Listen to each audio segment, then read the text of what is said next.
Alhamdulillah wassalatu wassalamu ala rasulillah Muhammad ibn Abdullah wa ala alihi wa sahbihi wa man walah wa la hawla wa la quwata illa billah amma ba'd. Alhamdulillah, puji syukur kehadirat Allah atas segala kenikmatan yang telah Allah anugerahkan kepada kita, baik kenikmatan Islam maupun iman, serta kenikmatan dijadikannya kita umat sebaik-baiknya Nabi, yaitu Nabi besar Muhammad SAW, hingga kita pun menjadi paling afdalnya ummah di mata Allah Subhanahu wa Ta'ala. Semoga kelak kita tidak mengecewakan Rasulullah SAW, kelak kita bisa membahagiakan dan bisa dibanggakan oleh beliau Nabi besar Muhammad di hadapan para nabi dan rasul di hari kiamat. Amin ya rabbal alamin. Tidak ada hal yang sangat menggembirakan hati Rasulullah SAW seperti apabila kita berdakwah di jalan Allah Subhanahu wa Ta'ala, yang dengan dakwah tersebut derajat kita diangkat. Dengan dakwah tersebut ilmu kita menjadi manfaat. Dengan dakwah tersebut sesuatu yang sulit kita raih dalam menuntut ilmu menjadi mudah. Sebagaimana ulama mengatakan, syabakatu ilmi laduni ad-da'wa ilallah. Jaring yang paling ampuh untuk kita mendapat ilmu laduni adalah berdakwah di jalan Allah Subhanahu wa Ta'ala. Dengannya Allah Subhanahu wa Ta'ala mengajarkan kepada nabinya Muhammad SAW untuk menerangkan jalan yang paling dicintai oleh Allah dan Rasulnya. Qul hadhihi sabili ad'u ilallahi ala basiratin ana wa manittaba'ani. Katakanlah, ini jalanku. Apa? Dakwah di jalan Allah ala basirah, dengan hikmah, bagi orang yang untuk Nabi dan orang-orang yang mengikuti Nabi besar Muhammad SAW. Maka itu tanamkan pentingnya berdakwah untuk kita mendapatkan ilmu yang manfaat. Kita belajar untuk menyeru, kita belajar untuk mengajak orang dekat Allah Subhanahu wa Ta'ala. Jangan kita hanya bisa nafsi-nafsi. Jangan yang penting saya ini baik, orang terserah mau baik atau tidak. Ketika melihat ada seorang dari temannya mulai malas menuntut ilmu, mulai melanggar, mulai jauh dari kebaikan, maka inilah ladang yang paling tepat untuk kita berdakwah di jalan Allah ala basirah, dengan hikmah, dengan cara yang baik. Dakwah itu bukan untuk orang yang sudah tua kepada anak kecil. Dakwah itu bukan untuk orang alim kepada orang yang bodoh, tidak. Akan tetapi dakwah itu umum. Siapa yang mengaku umat Nabi Muhammad SAW, maka dia harus untuk meneruskan perjuangan Nabi besar Muhammad SAW dengan berdakwah di jalan Allah. Maka itu, kalau kita ingin ilmu kita yang kita pelajari di pondok ini kelak bermanfaat, maka kita harus bisa memastikan bahwa ilmu ini manfaat dahulu di pondok pesantren. Untuk teman-teman kita, anak-anak yang masih belum mengerti, anak-anak yang baru, yang kurang pandai menuntut ilmu, yang kurang lihai dalam berakhlak yang salehah, maka disinilah saatnya kita berdakwah di jalan Allah Subhanahu wa Ta'ala. Maka man lam yantafi' bi qalilil ilm fahuwa minal intifa' bi katsirihi ab'ad. Kata Imam Abdullah bin Alawi al-Haddad, orang kalau sudah enggak manfaat ilmunya yang sedikit itu, ya kelak walaupun segunung ilmunya, sesamudra lautan ilmunya, enggak akan bakal manfaat. Maka kita mesti menuntut dengan sedikit ilmu yang kita miliki ini untuk bagaimana kita itu berdakwah di jalan Allah Subhanahu wa Ta'ala. Dakwah bukan mahsurah, bukan hanya terbatas dalam berbicara di mimbar. Akan tetapi justru dakwah yang paling tepat adalah dengan hal. Hingga ulama berkata, lisanul hal afsah min lisanil maqal. Lisan hal, gerak-gerik kita, akhlak kita ini lebih fasih daripada pandainya kita berbicara. Bicara baik, manfaat, tapi gerak-gerik kita ini jauh akan lebih manfaat. Maka daripada itu Ba'dhu Shalihin berkata, man lam yanfa'ka lahduhu lam yanfa'ka lafduhu. Orang kalau sudah gerak-geriknya nggak bisa kau ambil manfaat darinya, kau juga nggak akan pernah bisa mengambil manfaat dari lafadznya atau dari lisannya. Dari itu para tulab, para muridin yang dimuliakan oleh Allah Subhanahu wa taala, belajar berdakwah dengan hal, belajar berdakwah dengan niat, kemudian belajar berdakwah dengan lisan. Karena lisan ini adalah yang dikatakan Nabi besar Muhammad SAW, jahidul musyrikina bi amwalikum wa anfusikum wa alsinatikum. Kita jihad dengan lisan kita. Salah satu bentuk jihad adalah dakwah di jalan Allah Subhanahu wa taala. Maka kita berbicara, belajar untuk menyampaikan faedah-faedah yang sudah kita hafal. Ini adalah bagian untuk kita berusaha agar bisa manfaat ilmu kita. Maka itu ada hal-hal penting dalam berbicara di mimbar, berbicara di satu tempat, di masjid ataupun dimanapun.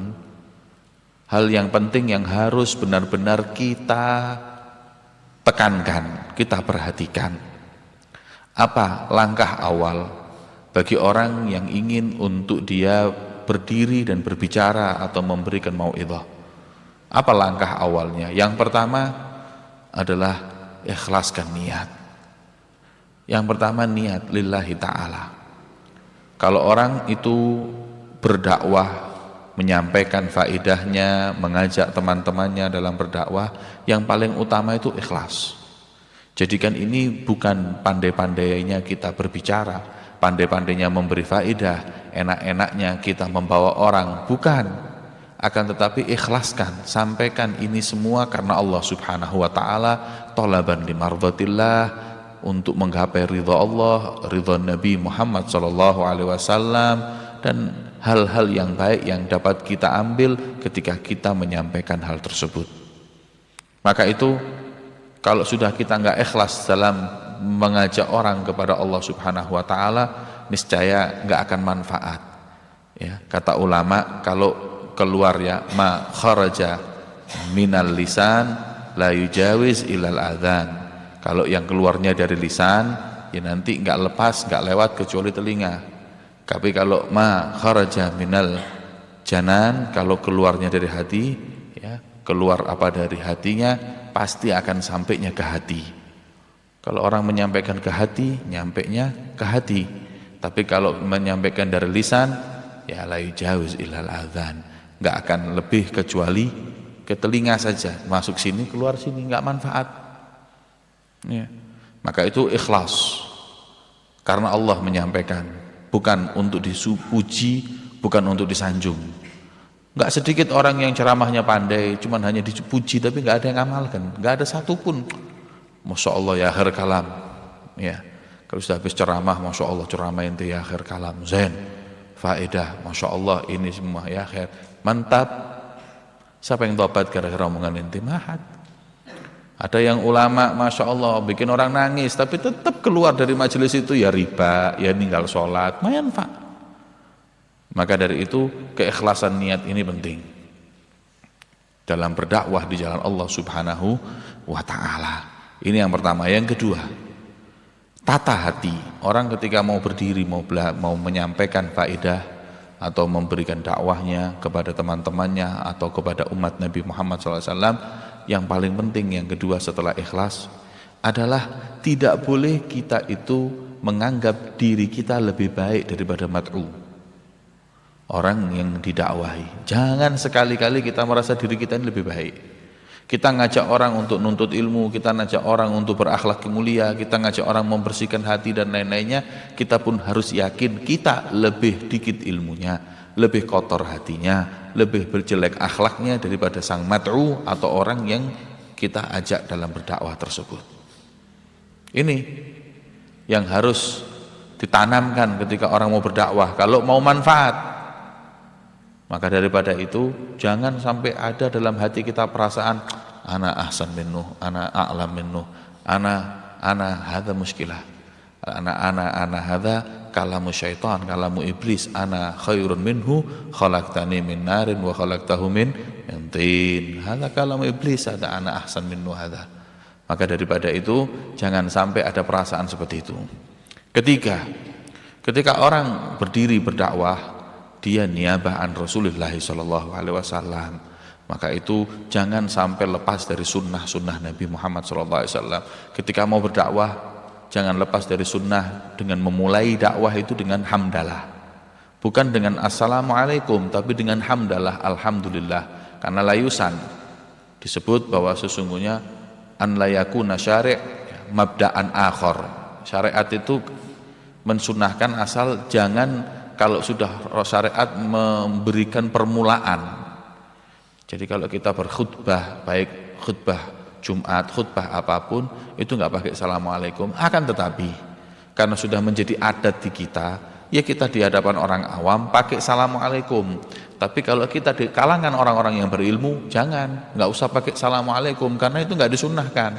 Sunnahnya ketika mau masuk ke majelis itu baru assalamualaikum, tapi memulai khutbah, memulai kalam hanya dengan alhamdulillah. Makanya kita di sini juga gitu, memulainya dengan alhamdulillah. Tapi kalau kita di luar, nanti kita kalau nggak pakai salam, orang bingung. Ini kok nggak pakai salam, nggak benar ini khutbah seperti ini. Maka ya kita, katanya ulama, tarkul adah adawah. Orang meninggalkan kebiasaan yang ada di antara orang itu bisa menjadikan permusuhan. Maka itu agar kita nggak dimusuhi orang, ya kita ngomong assalamualaikum. Tapi sebenarnya orang berkhutbah itu nggak memulai dengan salam, tapi dengan hamdalah, yaitu alhamdulillah. Kemudian setelah kita menata ikhlas niat kita kepada Allah Subhanahu wa taala, kemudian kita merasa diri kita nggak lebih baik dari orang yang kita ajak bicara. Kemudian yang ketiga adalah kita memulai adab-adabnya dengan yang baik, sunnah-sunnahnya, kemudian tadi salam, dan selanjutnya pakai siwak ketika mau berpidato, ketika mau pakai siwak, berimamah dan lain-lain. Makanya dalam khutbah itu, dalam syarah daripada Muqaddimah Hadramiyah Bishor Karim disebutkan ketika orang itu mau memberi faedah ataupun yang lainnya, wa yambaghi lil khatib an yuhsin al hay'ah. Sebaik-baiknya jangan kumus-kumus, jangan baju jelek, jangan pakai yang enggak karu-karuan, tapi diperbagus. Karena apa? Karena sudah tabiahnya orang lihat orang yang ceramah dengan bersih itu lebih makbul. Jadi kalau ente mau ceramah, ya rambutnya dibenarkan. Kalau ada yang banyak brewok-brewoknya dirapikan. Kemudian pakai baju yang wangi, kemudian pakai serban yang bagus. Bukannya kita ini mau melakukan ini untuk dilihat orang atau ujub atau riak, dan enggak. Akan tetapi memang sunnah ihsanul hay'ah bagi orang yang berbicara agar aqrab lil qabul, lebih dekat, lebih gampang untuk diterima oleh orang yang mendengar. Ya, itu yang bagi ya lil khutaba an yuhsinal hay'ah, ya dengan akhlak dan baju yang baik. Kemudian yang ketiga, wa yang bagi lil khutaba, ketika dia itu berbicara, untuk belum apa yang dia sampaikan harus punya marja yang jelas, baik hikayah maupun apapun, sebutkan kama dzakarul imam fulan fi kitabih fulan. Itu lebih afdal, karena itu lebih mantap bagi orang yang mendengar wa istifadah. Jadi jangan kafa bil mar'i kadziban an yuhadditsa bi kulli ma sami'. Cukup orang dikatakan pembohong kalau dia itu cuma bisa menyampaikan apa yang dia dengar. Dengar dari orang teman-temannya ngomong di sholatul ta'am cerita, terus kemudian pas di kampungnya atau pas di masjid disampaikan cerita itu. Lihat dulu di mana kitabnya, fin madhkur hadzal qissah.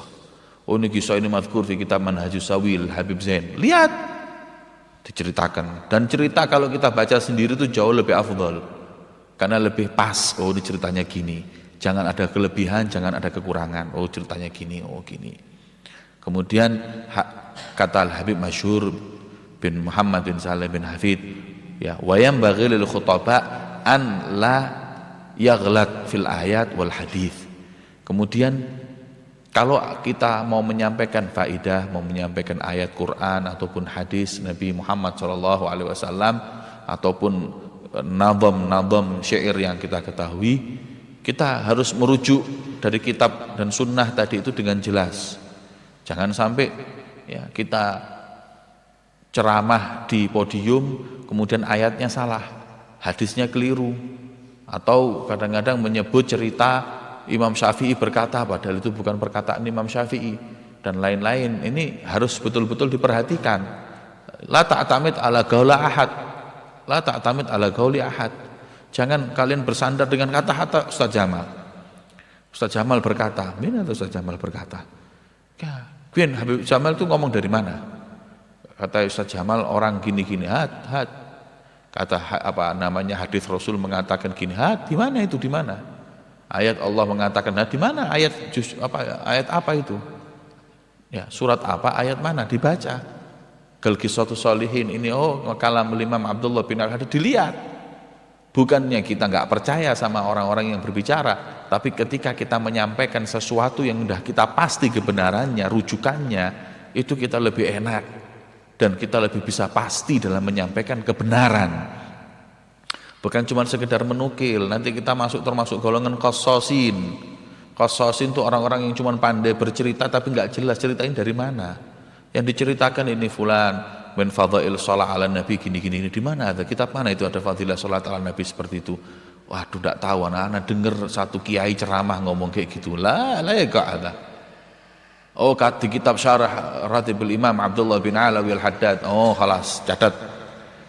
Makanya fawaid seperti itu, apa yang mau disampaikan ketika kita berdiri di mimbar, apa yang mau diomongkan, semua itu harus ada rujukannya.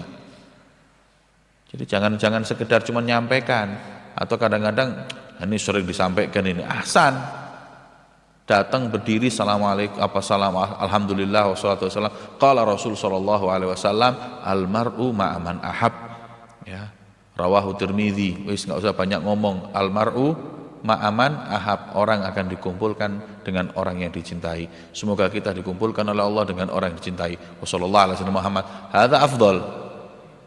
Makanya kalau setiap orang disuruh berdiri oleh syekhnya untuk berceramah dan dia tidak mempunyai persiapan, minimal cuma membawa hadis satu atau ayat Quran. Afdalnya ayat Quran, hadis satu, kemudian diartikan, kemudian dikasih faedah, wassallallahu alaihi wasallam, selesai. Ya. Tapi jelas ayatnya, jelas hadisnya. Jangan cerita-cerita macam-macam yang kita nggak tahu. Fian ada, pernah baca di mana? Pernah tapi lupa. Lah ya nggak ada. Nggak mungkin, nggak boleh seperti itu. Harus punya rujukan. Saya ingatkan berkali-kali, setiap kali kita mau bicara, mau berpidato, harus punya rujukan. Karena nggak semua orang itu senang dengan bicara kita. Ada orang yang datang hanya untuk mencari kesalahan kita. Kita ceramah 2 jam, semuanya benar, ada satu cerita yang nggak benar, ini yang dipegang. Syufhadar rujul kadzab, pendusta, yakdzib ala Rasulillah, mereka bohong kepada Nabi. Nabi nggak ngomong gitu, dia ngomong gitu. Dia ngomong tadi bahwa Rasulullah bersabda bahwa orang yang seperti ini, padahal Nabi nggak ada hadis kayak gitu itu. Kita ngomong 2 jam, satu ini aja yang dilihat. Nah, jangan sampai orang itu bisa mengambil celah dalam kita berbicara. Dengannya kita harus merujuk dengan kitab dan sunnah maupun kitab-kitab salaf kita dalam menyampaikan apa yang ingin kita sampaikan. Tidak boleh kita hanya mendengar ada faedah yang disampaikan sahibna tadi Zain. Fin hadza, di mana itu? Nah, ada talabul ilm yang disampaikan sama Habib Salim Syatiri tadi, masya Allah. Yang disampaikan Habib Zain itu Zain. Had, di mana itu ya? Oh, mazkur ada, cerita itu di Boya. Mazkur had, dilihat. Oh, di Tadhkirun Nas, Habib Ahmad bin Nasr Al-Attas dilihat. Oh, di ini dilihat, oh ini dilihat, semua ini sekarang kitabnya jelas, ada di maktabah. Jadi apapun yang kita ingin kita ketahui dari kisah salaf dan lain-lain ada.